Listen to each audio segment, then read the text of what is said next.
Oh boy, that ultimate fight sure was hard. But now I'm bored. What to do? That cat girl looks cute. Time for an ERP session. Now hold on just a second. What the hell are you doing? I cleared ultimate fights and there's nothing left to do, so I just hang around at Limsa doing Limsa things, obviously. Did you think that after clearing ultimate you are done with the hardest content in the game? Haha, you sorry fool.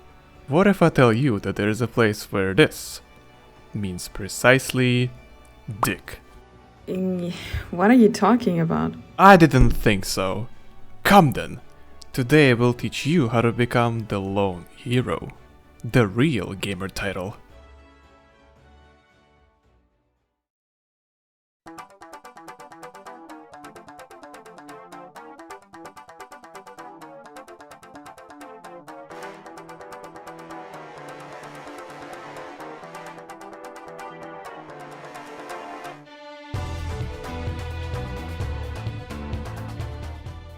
Heaven on High is a deep dungeon that was released back in Stormblood in 2017. It was primarily designed to offer a decent challenge to 4-player groups. The tower consists of 100 floors that progressively gets harder the higher you climb. The room layouts are randomized, so every player attempting a climb has a unique experience. Players will also pick up so-called pomanders inside chests that are scattered around the dungeon. These pomanders will grant the party beneficial effects based on the used pomander. These effects vary from a damage boost to the magicize that can summon a primal and can kill all enemies on the floor. Every 10 levels players will take on a boss, after which they can safely exit the dungeon and resume the climb later. You can enter the dungeon at level 61.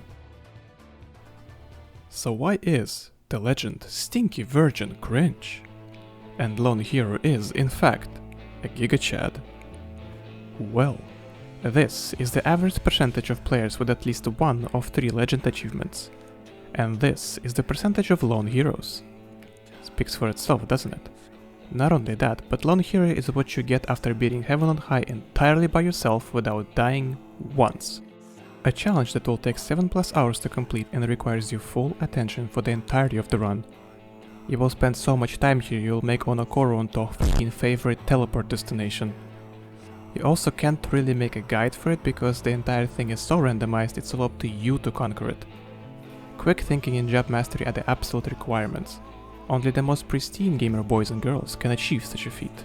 You're maybe thinking to yourself, I want to be that kind of gamer with a capital G. I want links to spreadsheets and wikis. I want videos on every mob aggro types and abilities. I want information. I want the truth! You can't handle the truth!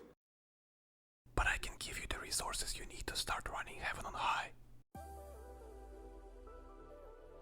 Number 1. Your Interpol must be high. Before attempting a climb, make sure your Interpol is maxed out, at least for floors 80+. You can still progress and practice with low ether flow, since you will be finding the upgrades in silver coffers and upon completing every 10th floor. You can also go in with friends at first. That way you can learn what the enemies do, as well as upgrade your Interpol in an easier and more chill environment. Number 2. If you're a new runner, I would highly recommend getting in as a tank. Learning the mobs and bosses is much easier since you have more room for error. Gunbreaker is very popular right now, with the warrior not falling too far behind. Paladin is good, especially now after the Endwalker release. My first clear was actually on a Paladin due to the Clemency carrying me through it. I would not really recommend Dark Knight for this, since their sustain isn't that great anymore. By the way, Yoshi, why do you hate us? Why does the best looking tank get the biggest shaft? You will also use less sustaining potions as a tank, and you don't have to farm for them as much. Number 3. Farm for consumables. The higher you climb, the more often you will drink Empyrean potions. These potions give you a really strong regen on use, with an ability to keep 100% uptime of them if you choose to drink one immediately after another. This is absolutely necessary if you're attempting the climb. On floors 80+, you'll pretty much drink them all the time. To get these potions you will need to trade Empyrean potsherds outside of the dungeon. Empyrean potsherds are located inside brown chests in Heaven on High. It's not very likely to find them on early floors, but it's still worth a try to check inside the chests. The most efficient way of farming Empyrean potsherds is to go into the floor 2130 in a matched party. This run will take about 15 or so minutes, and you will get one guaranteed potshirt after completing floor 30. You can also get very lucky and find an extra potshirt inside brown chests. Every potshirt will award you 20 Empyrean potions upon trading it in.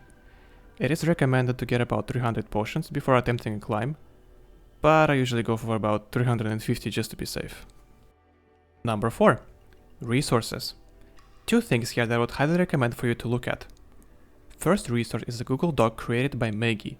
It has everything you need as a new runner. Enemy aggro types, their unique abilities, danger levels, boss video guides, pomander effects, and tips and tricks. Before attempting the next set of floors, I would recommend that you read up on that set in Maggie's handbook first. Super helpful. And the second thing is Angelus Demonus.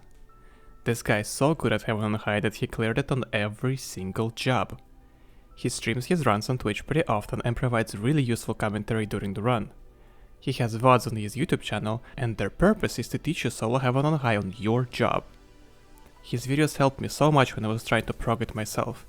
You can find him live on twitch.tv/AngelusDemonus, and he also has a YouTube channel. In all honesty, this is one of the best things that Final Fantasy XIV has to offer. Progging this place will take you a while and you won't get bored there because of the amount of focus it demands from you. When I first cleared Heaven on High, it made me feel so good and I cannot wait for the release of the new Deep Dungeon. Rumors are it will arrive in mid-patches of Endwalker. I will play absolute fuck out of it. Please do not ask me about Palace of the Dead. I think as a new Deep Dungeon runner you should always start with Heaven on High anyway, and there are plenty of reasons for it. Now go try your luck in Heaven on High and get the Lone Hero title. Thanks for watching, gamers. See you next time. Hey everyone, it's BossLev here. I do hope this video encouraged you to try solo Heaven on High. It is challenging, but I think you will really enjoy it. Please join me on twitch.tv/LevOrnstein. I love interacting with chat, so come hang out.